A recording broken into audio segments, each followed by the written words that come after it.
자, 여러분들 시간 잘 가죠? 벌써 오늘이 수요일이에요. 자, 그럼 오늘 여러분하고 이제 같이 풀어볼 문제는요, 이제 행정절차법 문제입니다. 절차법 문제를 총괄해서 내놨는데, 갑시다. 첫 번째가 행정청의 관할이 분명하지 아니한 경우는 해당 행정청을 공통으로 감독하는 상급행정청이 관할을 결정하자. 근데 공통으로 감독하는 상급행정청이 없다면 상급행정청 협의 결정입니다. 조심하게 이런 거예요. 자, 제가 수업 시간에 이런 예를 들죠. 예를 들어서 여기가 동작경찰서고 여기가 이제 예를 들어서 영등포경찰서다. 관할 붙어 있으면 근데 여기서 어떤 사건이 터졌는데 이게 동작서 관할인지 영등포서 관할인지가 불분명해. 불분명하면 여기는요 동작서하고 영등포서를 공통으로 감독하는 직근 상급 바로 위가 있죠. 바로 위가 서울청이잖아. 그래서 바로 서울청에서 관할을 결정하는 겁니다. 상급행정청이 있으니까. 됐죠? 서울청에서 결정해요. 그런데 문제는 자 어떤 사건이 터졌는데 이게 자 보세요. 서울경찰청과 또는요 서울국세청 이 어떤 사건이 서울경찰청의 관할인지 국세청의 관할인지가 불분명해요. 그러면 여기처럼 이 둘을 공통으로 감독하는 상급행정 여기는 없어요. 왜냐하면 서울경찰청은 경찰청의 감독을 받는 거고 서울국세청은 국세청의 감독을 받는 거거든요. 그러니까 둘을 공통으로 감독하는 상급행정이 없어. 그럴 때는 관할을 누가 결정한다? 이 행정청끼리 결정합니까? 이 상급행정청끼리 결정합니까? 상급행정끼리. 그러니까 뒤에 보시면 각 상급행정청이 협의해서 결정하는 거지 이 당의 행정청이 협의해서 결정하는 거 아니에요. 아시겠죠? 거기까지. 그래서 맞는 질문입니다. 그 다음에 자 보세요.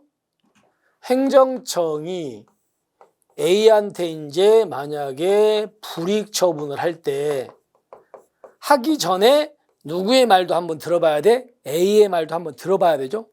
그래서 A의 말을 듣는 제도가 의견을 뭐 하는 거예요? 청취하는 건데 자 알다시피 의견 청취에는 몇 가지가 있다? 세 가지가 있죠. 첫 번째가 이 A한테 무슨 기회 준다고요?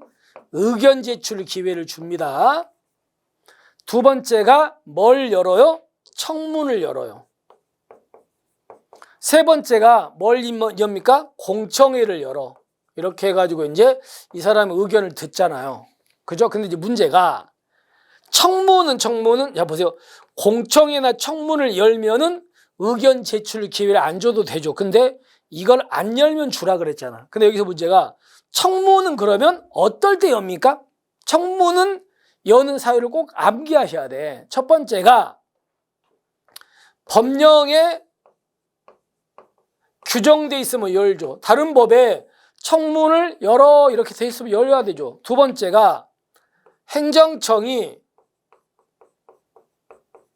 청문이 필요하다고 필요성을 인정할 때 엽니다. 세 번째가 다음의 경우 열어야 돼. 첫 번째가 인허가를 뭐 할 때? 취소할 때 열어야 됩니다. 그다음에 두 번째가 신분이나 자격을 박탈할 때 열어야 됩니다. 그 다음에 법인 있죠. 법인이라든가 조합을 설립시켰다가 설립을 취소할 때 이렇게 세 가지의 경우에 열어야 된다고요. 세 가지 경우에. 자, 근데 이제 문제가 뭐냐면 이 세 가지의 경우에 열어야 된다 해가지고 이걸 머릿속에 여러분들은 알아두셔야. 그럼 보세요. 처분의 영향이 광범위하여 널리 의견을 수렴할 필요가 있다가 여기 없잖아요. 그러니까 이거는 청문이에요. 이거는 공청회예요. 공청회야, 공청회. 공청회입니다. 그래서 이 세 가지 청문 사유를 꼭 암기하십시오. 이거는 청문이 아니고 공청회를 열어야 됩니다. 됐죠? 자, 그 다음에 자 아까 여기서 의견 제출 기회를 얘한테 줬거든요. 근데 이 사람이 그러면 의견 제출했어. 의견 제출은 문서로도 할 수 있고 말로도 할 수 있고 정보통신망 통해서 할 수 있어. 했는데 이 제출한 의견이 얘가 제출한 의견이 상당한 이유가 있어. 상당한 이유가 있으면 그때는요. 이를 행정청은 반영을 해야 됩니다. 할 수 있다가 아닙니다. 해야 돼요. 해야 돼 반영. 그래서 할 수 있다 때문에 X. 그 다음에 보세요.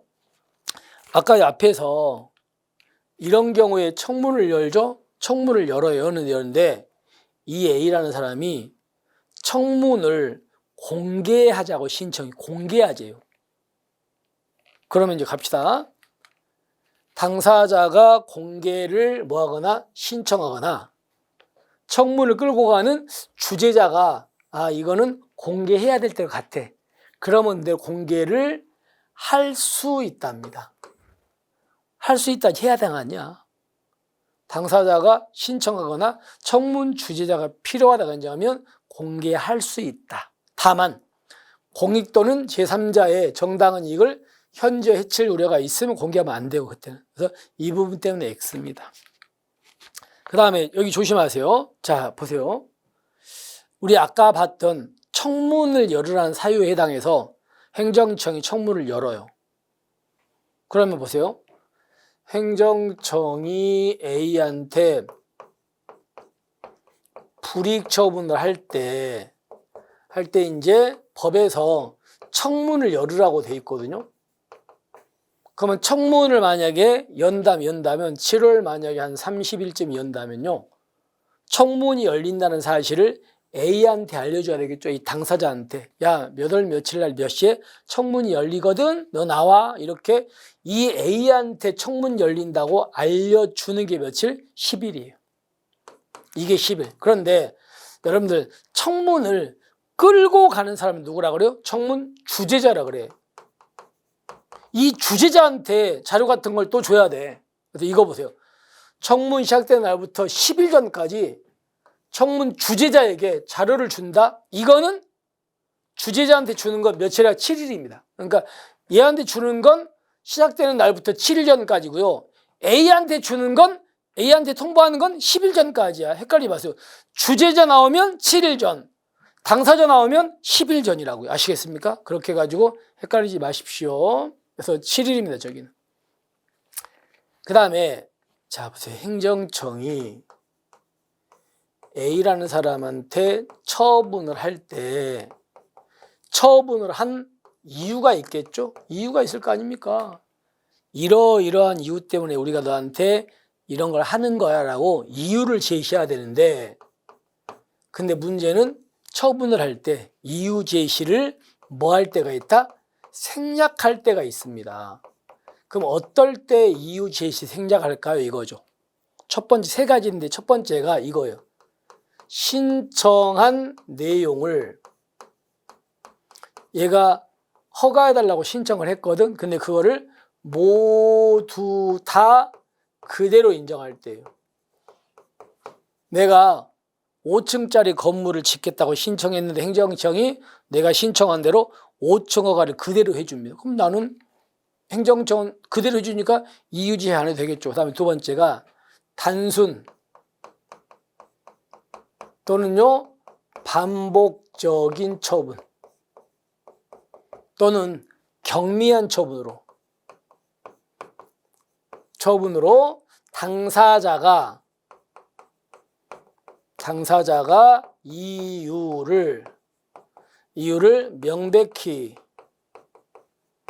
뭐 하는 경우? 알 수 있는 경우입니다. 알 수 있는 경우도 생략할 수 있고 세 번째가 이제 뭐 할 때? 긴급할 때. 긴급한 사유가 있을 때 이렇게 세 가지가 바로 이유 제시 생략 사유예요. 그럼 뭐 어떻게 보세요? 처분의 성질상 이유 제시가 현저히 곤란한 경우가 이 세 가지 있어 없어? 없어요. 그러니까 이거는 이유 제시 생략 사유가 아니야. 이유 생략은 이 세 가지만이야. 아시겠죠? 그래서 X예요. 다시 한번 기억하시고. 그 다음에 이제 그래서 니은에 이거는 청문이 아니고 공청회입니다. 그리고 반영해야 됩니다. 공개할 수 있답니다. 여기는 7일 전까지입니다. 그리고 처분의 성질상 이유 제시가 현저히 곤란한 경우는 이유 제시 생략 사유가 아니야. 아시겠죠? 자, 그리고 잠깐만. 이게 빠져 있네요. 여기서 볼게요, 그냥. 공공의 안전 또는 복리를 위해서 긴급히 처분을 할 필요가 있거나 사안이 경미한 경우는 말 전화, 휴대전화 이용과 문자 전송, 팩스 또는 전자우편주 등 문서가 아닌 방법. 그러니까 보세요. 원래 처분은 원래는 뭐로 해야 돼? 문서로 해야 돼. 문서로. 근데 이런 경우라면 문서가 아닌 방법으로도 할 수 있다 이 말입니다. 그죠? 됐죠? 근데 이런 거 해당해서 문서가 아닌 방법으로 처분을 했는데 나중에 당사자가 요청하면 당연히 그때는 문서를 또 줘야 됩니다. 지체 없이. 맞습니다. 이건 맞고요. 나머지 기억과 시읒 잘못됐고 나머지가 그대로 맞고 이해하셨죠? 됐습니다. 자, 이렇게 해가지고 행정절차법 문제까지 정리를 했습니다. 그러니까 여러분께서 분명히 뭐 다 아는 사람도 있겠지만 또 처음 보는 내용들이 있을 수 있거든요. 그러니까 그런 것들은 처음 본다면 다시 한번 조금 챙기시는 게 좋아요. 됐죠? 자, 이렇게 해가지고 오늘 마무리하고요. 여러분들 남은 일정, 오늘 하루 남은 일정 공부하고 이제 집에 갈 때 여러분들 저는 이제 우리 학생들 공부를 되게 열심히 했는가 안 했는가는 뭘 가지고 따지면 될 것 같냐면 여러분들이 이제 공부하다가 늦게 집에를 가겠죠. 고시원 가든 집에를 갈 때 정말 내가 오늘 정말 공부를 열심히 했으면요. 가면서 되게 뿌듯한 느낌이 들거든요. 그러면 그건 진짜 공부 열심히 한 거예요. 근데 그런 기분이 안 든다. 공부 안 한 거거든. 그 열심히 안 한 거야. 그러니까 여러분들은 지금 시험 볼 때까지는 만약에 공부하면서 내가 진짜 막 뿌듯한 느낌이 들도록 그렇게 공부해 보시기 바랍니다. 자, 그럼 오늘 여기서 마무리하고요. 우리는 내일 뵙겠습니다. 수고하셨습니다.